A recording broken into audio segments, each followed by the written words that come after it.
Welcome to Compassionate Cultures, the podcast. You're about to go on a journey of empathy, understanding, and transformation.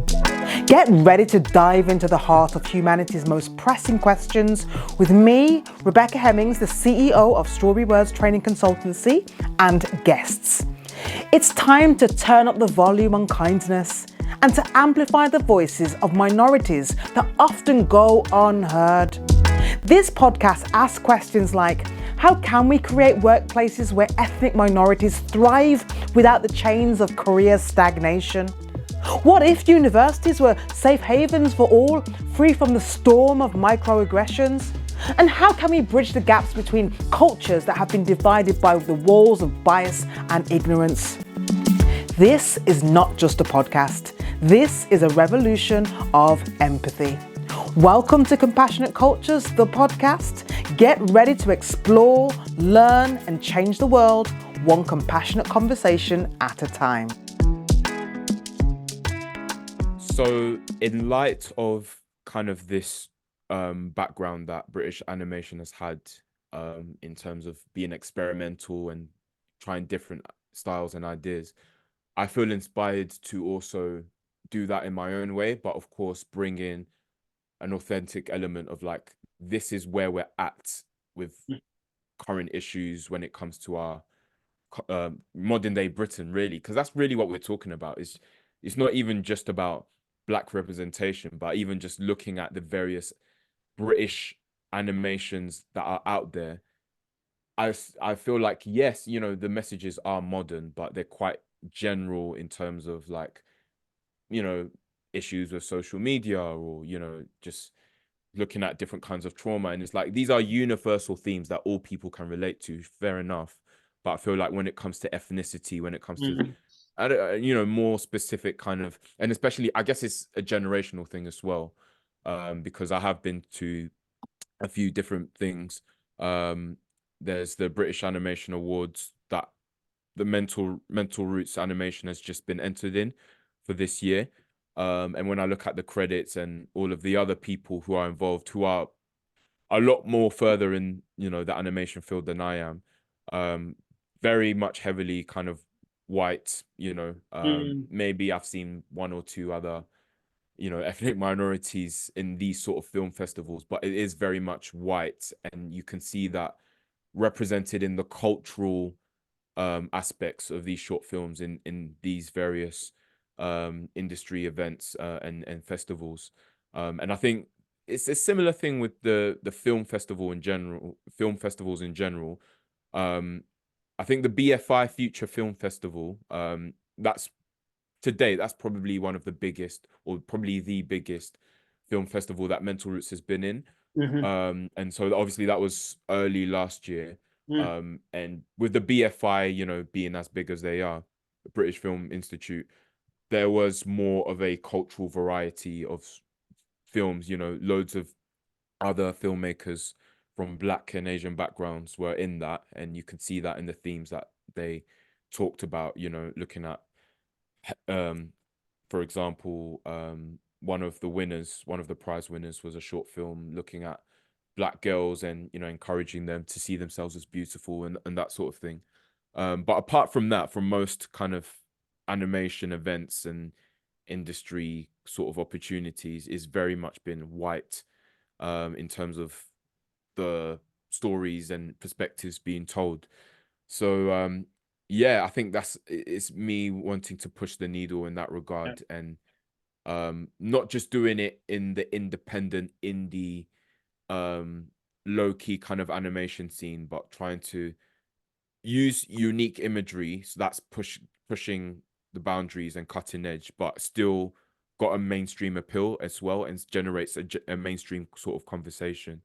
So I'm still thinking about ways I can, you know, using social media, using YouTube to really kind of democratize and make this content accessible, so that, you know, any young kids growing up like me who think, oh, you know, I wonder how animations are made, but they don't have that role model to give them that insight on the industry and to know more about different film festivals that are out there, and that there's more to the world of animation than the films that come out in the cinema. There's a Yes. whole scene of very unique animations and animators and studios that might not get TV time, but on the internet, they're on film festivals and different events happening in and around the country. There's there's so much more to the world than what the mainstream will push. And yeah, let's make what is, and if with any kind of creative innovation in history, it's always started from an unseen scene, and then it eventually becomes mainstream. So Mhm. my dream really is for animation to become a lot more of a tool that's used by especially young black and ethnic minority people. And there's more unity among us when it comes to this art form, so that we're able to create studios and larger projects that where we use animation in a very unique way to tell our story. Mm, And especially when it comes to deep topics like mental health, generational trauma, things that maybe might be a bit triggering to show through mm, a camera, we can show those things through animation and it can be used in a therapeutic way. Since we have this lineage of being so creative, let's utilize animation more, and combine animation with music, combine animation with performing arts, with dance, with how what are innovative ways we can even have in-person events where there's animated projections, and mm, we merge that with performing arts and poetry and rap and all these different things. So there's so many ideas I've started to have already in terms of the function of animation in our communities. Not it just being used as a entertainment form, but used as an educative tool and a therapeutic tool as well. mm. And so yeah, and I've met maybe one or two other professionals who are looking at or have done work focused on addressing mental health through animation, using it as a therapeutic tool. But it doesn't seem that there's a lot of or enough light shone on that. So it still feels like a bit of an innovative thing that I'm still researching and getting my head around. But I think if we can use that, in a way that benefits the Black community, then yeah, I do think I am on the verge of innovating stuff, but it's just about um yeah, trusting the process and at the right time. I think the sort of change I want to see will eventually happen.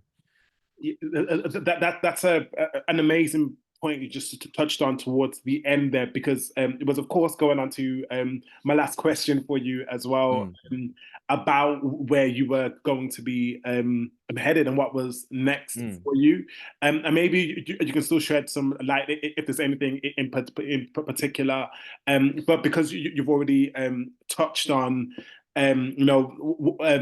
almost what's inspiring you on yeah, this next part of your journey, yeah, which is very exciting to hear. Maybe as well as hearing about what you're specifically working on next, mm, maybe what your 2024 is looking like, because we're recording this quite early on. yeah, yeah, If you'd also like to leave us with a bit of a message of hope, and maybe yeah, yeah. because I know you're quite optimistic, or at the very least, this is how you come across within your work. Mm, So yeah, what it is that you are optimistic about, and what you might like to see within your industries. mm. It's just the S there because you're about, but yeah.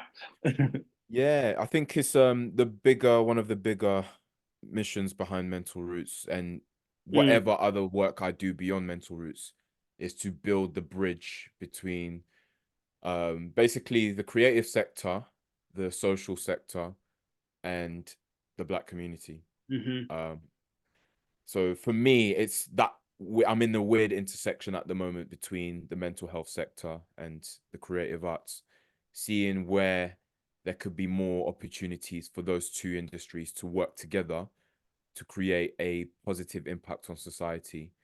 Um, because yeah, I think that's still a massively under uh rep underutilized partnership there that, there's so much more that the creative industries could do when it comes to community outreach, like even I'm thinking.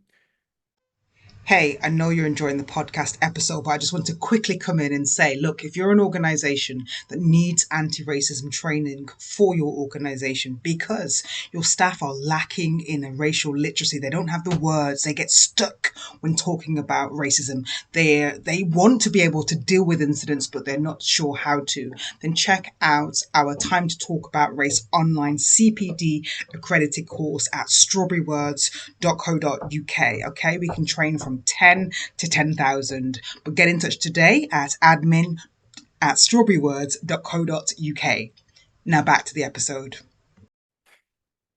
Like many years from now, maybe 10 years or so from now, either if Mental Roots becomes like a bigger production company, or maybe I create a production company and then Mental Roots might be under that conglomerate or something. I don't know. Okay. But I'm I thinking, like this thinking. I like this thinking. yeah. But it's like my dream is like um what creative studio is doing community outreach. Like I don't hear about film studios or animation studios saying we have this branch of our studio that's dedicated to community outreach. And so I don't know, it's my dream that one day I can be able to do like big industry work, stuff that goes on Netflix, stuff that goes in cinemas, but the production behind these things help transform marginalized communities. So how could we create what's the word, an equitable way to involve people in community in high level productions?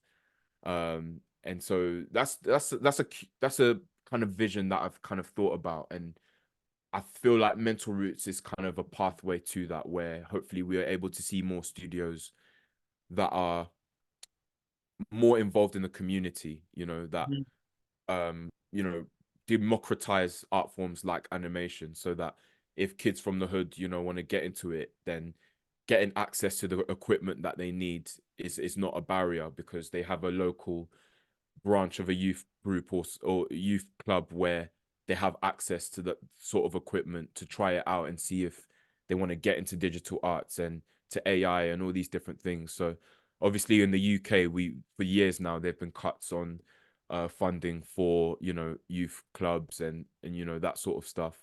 So I think I want to see a resurgence in that, and a way, just kind of people who really do have a big stake in the creative industries and in the film sector. What are you doing to reach marginalized communities? What are you doing to educate young people that there are so many different opportunities within the creative arts and the visual arts, and so I want to kind of have my own innovative way of doing that. So in anticipation of that, I guess what I'm doing now is why I've started introducing a workshop aspect to the Mental Roots brand. Okay. So I have done two like freelance animation commissions where it's design and animation for projects that in some way, promote the Black community. So the first commission at the end of 2022 was for a local rapper here in Derby, and he was doing this compilation album with him and other artists, and it tells the story of kind of the Windrush generation within Derby. And so because the whole theme there was around cultural roots and representation, that's why I did the artwork for that album. And that album is out now. It's from Legacy Tapes. It's called Small Island Stories 2. So you can check that out on Spotify and all music platforms. And then just late last year, I did a short film commission for the Ridley Scott Association. So they're a small kind of film production studio in London, and they've done all sorts of video shoot and work for various ad campaigns and things like that. So this latest project, I won't say too much because it's not really public yet, but it is collaboration with Cambridge Uni, and it's addressing sickle cell disease. Right. There's, to be honest, as we record, there's a bit of deliberation as to if they're even going to use my animation. Okay. But the main thing is I have been paid for it, obviously. And that, because again, that film kind of raises awareness on an issue affecting well-being and identity in the Black community. That's why that commission is under Mental Roots. So I'd like to do more of those this year in some way. Just any animation projects that raises awareness on mental health and or Black experiences. And in the meantime, I think what is easier for me to find at the moment is just opportunities to do workshops. So last year, as I said, I did 2 workshops for a local charity called the Open Doors Forum, which does various community projects within Derby for the African and Caribbean community. So they had like a summer school program for kids where, it's just over the holidays, they do lots of different activities together. And so I did like an animation and illustration workshop with the kids. So all the kids were pretty much Black and ethnic minority, ranging from I think like year 1 all the way to year 8. So it was, very chilled, very community centered. But yeah, just educating them on what animation is, what equipment does an animator use, and getting them to think about drafting ideas for their own sort of animations. But getting them to think about social change, what stories could you tell through illustration and animation that have a positive message to help people? So yeah, so that's kind of what I want to do a bit more of this year. And then hopefully this year I can go part-time with my job, so that it will give a bit more time for me to work on my business and build contacts with schools and do more commissions. So yeah, that's basically where I'm at. Amazing. Thank you so much, Nathan. Not only have you been clear and direct, but you've been so open. So you're definitely giving me space to wish you the best, and send you all of the not only positive energy, but as you know, like you can always reach out to me in the same way that like I'm reaching out to you, Yeah. because I think with your purpose and your vision, that definitely aligns with myself, and so many people who are associated and learn, especially from the work of Strawberry Yeah. Words, and anyone who listens to Compassionate Cultures. This is why you were such a special guest for this platform, because you are someone who is developing your your thinking and your discipline. Yeah. And so actually, I would absolutely love to invite you back sometime in future. Maybe when Yeah. the conglomerate has been conglomerating and is now It's a big dream, ruminating. but yeah, The big we'll dream, see yeah, how it but, goes. exactly.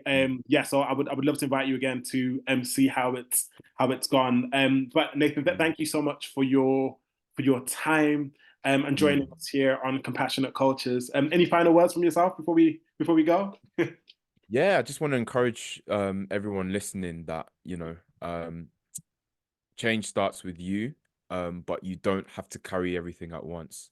Wow. And that's a big thing I've learned. I think sometimes when, especially as Black people, and when we have talents and when we have a cause that we're working towards, Mm, it's very easy to burn yourself out because you feel a lot of the time like you're the only voice of your kind in the room. wow. So I just want to encourage you, like, yeah, try and be kind to yourself. And funnily enough, what birthed the brand and the film, is, even for me personally, I want to heal the relationship I have with work. I want my work to be um as full of integrity and as self-fulfilling as possible. I want to do things that and work on things that I believe in and connect with, and that is a healthy outlet for me.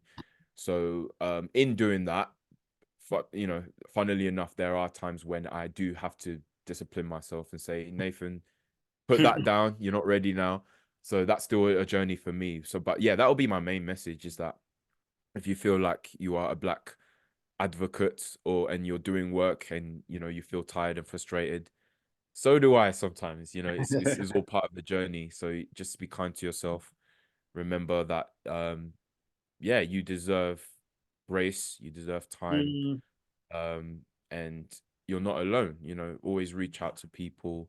And when it comes to allyship as well, when it comes to um, bonding and explaining your experiences with people from other races and backgrounds, there's probably a lot more allies out there than you may assume.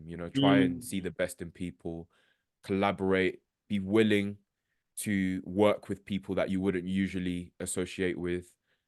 Be a bridge builder, basically. So that would be my advice. Be kind to yourself and be a bridge builder. Think more broadly, and that will help you kind of grow in the best way. Boy, okay. That Mic is drop.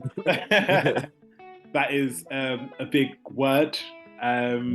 Nathan, thank you so much. No worries, man. Thank you.